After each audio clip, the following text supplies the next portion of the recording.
আমরা তারেক রহমানের নেতৃত্বে এই দেশ আবার নতুন করে গড়ে তুলবো। তারেক রহমান 17 বছর পরে দেশে আসছে, আমাদের কাছে ঈদের মতো খুশি লাগছে। দীর্ঘ 17 বছর পর দেশে আসছেন বিএনপির ভারপ্রাপ্ত চেয়ারম্যান তারেক রহমান।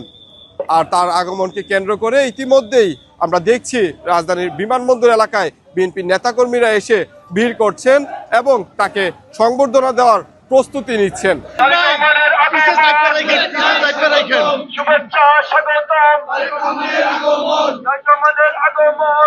আমাদের খুব ভালো লাগছে, কারণ 16 বছর আমরা যে অত্যাচারে ছিলাম, আমাদের স্বাধীনতা হরণ করা হয়েছিল ফ্যাসিস্ট আওয়ামী লীগ সরকার। আমাদের মামলা মোকদ্দমা দিয়ে দেশকে একেবারে অস্থিতিশীল করে তুলেছিল। বর্তমানে এই ফ্যাসিস্ট আবার জঙ্গিবাদে নেমেছে, মানুষকে হত্যা করছে। আমরা তারেক রহমানের নেতৃত্বে এই দেশ আবার নতুন করে গড়ে তুলবো এবং নতুন করে স্বাধীনতা লাভ করবো ইনশাআল্লাহ। আমরা যশোর জেলা বিএনপি, আমাদের নেতা অনিন্দ্য ইসলাম অমিত, আমাদের যশোর খুলনা বিভাগের নেতা এবং যশোর জেলা 3 আসনের প্রার্থী ধানের শীষের তরিকুল ইসলামের সন্তান, কনিষ্ঠ সন্তান, তার নেতৃত্বে আমরা ঐক্যবদ্ধ যশোরবাসী। আমাদের অনুভূতির কোনো শেষ নেই।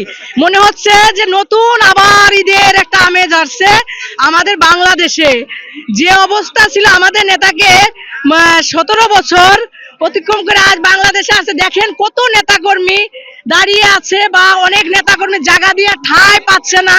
কিন্তু একটা কথা বলতে চাই, স্বৈরাচারী হাসিনাকে তুমি ভারতে বসে দেখো, আমার নেতা বাংলাদেশে আসছে, মানুষ তাকে দেখার জন্য উৎফুল্ল আনন্দ। এই আনন্দ উল্লাস শেষ করার মতন না। আমরা ঈদের থেকে আমরা বেশি আনন্দিত। আজ আমরা মহিলারাও হয়ে নেতা আছে, আমরা রাত্রে পর্যন্ত আমরা এখানে অবস্থান করছি আমাদের একটু মাত্র নেতাকে দেখার জন্য। আমাদের খুশির শেষ নেই। আল্লাহর রহমত, আমাদের নেতা ফিরে আসছে। আমাদের বেগম খালেদা জিয়া আবসী নেত্রী, উনি সুস্থতা কামনা করি, আল্লাহ তাকে যেন সুস্থতা দান করে।